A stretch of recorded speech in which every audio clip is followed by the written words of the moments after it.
నమస్తే. Welcome to our channel. ప్రస్తుతం మనతో సీనియర్ జర్నలిస్ట్ దాము బాలాజీ గారు ఉన్నారు. వారితో మాట్లాడదాం. సార్ నమస్తే సార్. నమస్తే. వల్లభనేని వంశీ అరెస్ట్ అయ్యారు అంటున్నారు కదా సార్. అసలు ఎందుకు అరెస్ట్ అయ్యారు? ఏ కేసుల్లో అరెస్ట్ అయ్యారు సార్? వల్లభనేని వంశీ అరెస్ట్ అనే ఒక వార్త ఇందాకే వచ్చింది. కానీ ఇప్పటివరకు కన్ఫర్మేషన్ అయితే లేదు. వాళ్ళ అనుచరులు మాత్రం 10 మందికి పైన అరెస్ట్ అయ్యారని చెప్తున్నారు. సాక్షి 11 మంది అరెస్ట్ అని రాసింది. అందులో పిఏ వల్లభనేని వంశీ పిఏ రాజా కూడా ఉన్నాడు. సో ఈ 10 మందిని కూడా గన్నవరం, విజయవాడ రూరల్, బాపులపాడు, ఉంగుటూరు ఈ ఏరియాల్లో ఒకేసారి కొన్ని బృందాలు పోలీసులు వెళ్ళి తెల్లవారుజామున ఒకే టైంలో, అంటే ఒకరిని అరెస్ట్ చేస్తే మళ్ళీ అలర్ట్ అవుతారని చెప్పి ఒకేసారి వీళ్ళందరినీ కూడా అర్లీ మార్నింగ్ వెళ్ళి నిద్రపోతున్నప్పుడు దీనిలో అరెస్ట్ చేసినట్టుగా చెప్తున్నారు. వల్లభనేని వంశీ ఎలక్షన్లు అయిన తర్వాత నుంచి కూడా, రిజల్ట్స్ వచ్చిన తర్వాత నుంచి కూడా అజ్ఞాతంలోకి వెళ్ళిపోయాడు. ఇప్పటివరకు దొరకలేదు. యాక్చువల్గా ట్రై చేశారు, పోలీసులు వెతుకుతున్నారు, ఇవన్నీ కూడా వార్తలు వచ్చాయి. కానీ అతనైతే ఇప్పటివరకు దొరకలేదు. నెక్స్ట్ వల్లభనేని వంశీని కూడా అరెస్ట్ చేస్తారని చెప్తున్నారు. అది మరి ఈరోజు గతంలో కూడా ఇలాగే వార్తలు వచ్చాయి. వల్లభనేని వంశీని పట్టుకున్నారు, అరెస్ట్ చేశారు, రాజమండ్రి జైలుకి తీసుకెళ్తున్నారని. ఇప్పుడు కూడా మళ్ళీ ఒకసారి వార్త వచ్చింది. ఇది నిజమైన వార్త లేదా అనేది కాసేపు వెయిట్ చేసినాక మనకు అర్థమయ్యే అవకాశం ఉంది. ఏదేమైనా ఒక మెథడ్లో తెలుగుదేశం కూటమి వెళ్తున్నట్టుగా కనబడుతుంది. అంటే వైసీపీని ఎలా కంప్లీట్గా నేలమట్టం చేయాలి, వైసీపీ నాయకుల్ని ఎవరెవరిని టార్గెట్ చేయాలి. ఆల్రెడీ రెడ్ బుక్లో లోకేష్ ఎప్పటి నుంచో పేర్లు రాసుకున్నా అని చెప్పాడు. ఓపెన్గానే వల్లభనేని వంశీని కడ్రాయర్తో నిలబెడతాను నేనని ఛాలెంజ్ కూడా గన్నవరంలో లోకేష్ గతంలో చేశాడు. అట్లాగే అంటే వాళ్ళకిద్దరికి బేసిక్గా కొంతమంది టార్గెట్ ఉన్నారు. అందులో ప్రధానంగా కొడాలి నాని, వల్లభనేని వంశీ వీళ్ళిద్దరూ నెంబర్ 1, 2గా చెప్పుకోవచ్చు. ఎందుకంటే కొడాలి నాని తిట్టినట్టుగా చంద్రబాబుని కానీ, లోకేష్ని కానీ, పవన్ కళ్యాణ్ జీవితంలో ఇంకెవరు అలా తిట్టుంటారు. ముఖ్యంగా చంద్రబాబుని అయితే అతి దారుణంగా కొడాలి నాని విమర్శించాడు. ఇతను అలాంటి భాష వాడకపోయినా ఇతను లోకేష్ పుట్టుక గురించి, చంద్రబాబు సతీమణి భువనేశ్వర్ గురించి వల్లభనేని వంశీ కూడా కామెంట్లు చేశాడు. తర్వాత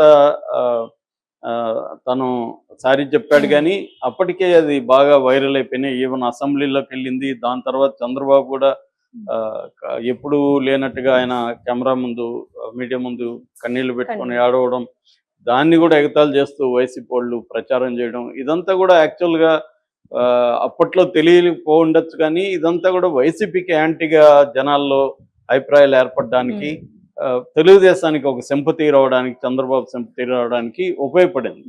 ఎందుకంటే ఎప్పుడైనా కూడా అతి నీచంగా ఒక మనిషి పుట్టుకను, స్త్రీకి సంబంధించిన దీన్ని ఎగతాళి చేయడం అనేది చేయలేదు. వీళ్ళు కూడా తర్వాత చేశారు. తెలుగుదేశం వాళ్ళు కూడా జగన్ పుట్టుక గురించి, విజయమ్మ గురించి, సూర్యుడి గురించి ఇవన్నీ వీళ్ళు కూడా చేశారు. కానీ మొదట చేసింది వాళ్ళు కాబట్టి వాళ్ళ మీద నెగిటివిటీ అనేది బలంగా పెరిగింది.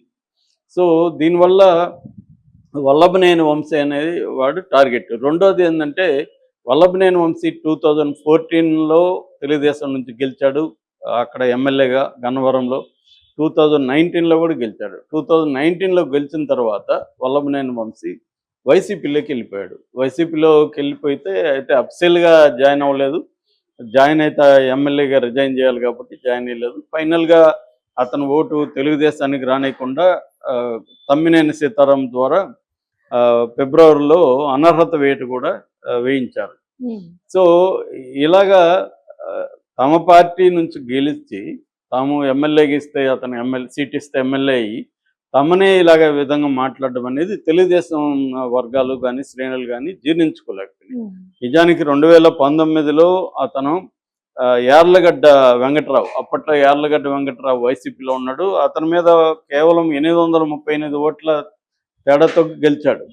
అంటే కొద్దిగా అక్కడ మ్యానిపులేషన్ కూడా జరిగాయని చెప్తారు. ఏదేమైనా అతి కష్టం మీద గెలిచినాడని అర్థమవుతుంది. 1000 ఓట్లు కూడా మెజార్టీ రాలేదు. అయితే అదే యార్లగడ్డ వెంకట్రావు తెలుగుదేశంలోకి వచ్చాడు. ఇతనేమో వైసీపీ నుంచి పోటీ చేసినప్పుడు 37,625 ఓట్ల తేడాతో ఓడిపోయాడు. అంటే ఏ స్థాయి అతనికి నెగిటివిటీ అక్కడ ఉందో మనం చూడొచ్చు. సో అంటే గతంలో తెలుగుదేశం శ్రేణులు, కార్యకర్తలు, అభిమానులు వాళ్ళ వల్ల గన్నవరంలో అతను గెలిచాడు. కానీ దాని తర్వాత నిజంగా అతను బలం ఉంటే గెలిచి ఉండాలి. సో ఆ స్థాయిలో ఓడిపోయాడు. ఓడిపోయిన తర్వాత అతనికి అర్థమైంది నన్ను వీళ్ళు ఖచ్చితంగా జైల్లో పెడతారని. ఆల్రెడీ 1, 2 సార్లు ఇంటి మీద దాడి జరగడం కానీ, ఎలక్షన్ టైంలో కూడా వల్లభనేని వంశీని తరిమి కొట్టడం ఇవన్నీ కూడా జరిగాయి. ఆ వీడియోస్ అంతా కూడా మనం చూసాము, చెప్పుకున్నాం కూడా దాని మీద. సో ఇప్పుడు ఏంటంటే వల్లభనేని వంశీని, కొడాలి నానిని మాత్రం వదిలిపెట్టే ప్రసక్తి లేదు. బట్ టైమింగ్ కోసం చూస్తున్నట్టుగా అర్థమవుతుంది. అంటే ఒక పద్ధతిలో వీళ్ళు అరెస్ట్ల పర్వ అనేది స్టార్ట్ చేశారు. ఫస్ట్ ఏంటంటే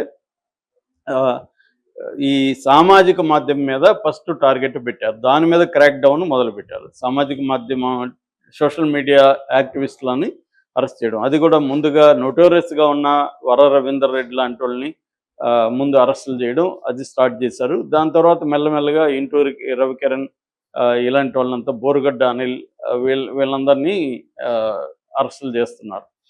సో దాదాపు 500 మంది టార్గెట్ పెట్టుకున్నట్టుగా ఉంది. 100 మంది పైన కేసులు పెట్టారు. దాదాపు 56 మంది ఇప్పటికే జైల్లో సోషల్ మీడియా కార్యకర్తలు లోపల ఉన్నారు. ఇప్పుడు ఏంటంటే social media incharge Sajjala Bhargava Reddy అతన్ని టార్గెట్ చేశారు. అతనేమో ముందస్తు బెయిల్ కోసం సుప్రీంకోర్టుకి వెళ్తే సుప్రీంకోర్టు హైకోర్టులో తేల్చుకుంది. హైకోర్టులో ఇప్పుడు 2 రోజుల్లో విచారణకు రాబోతుంది.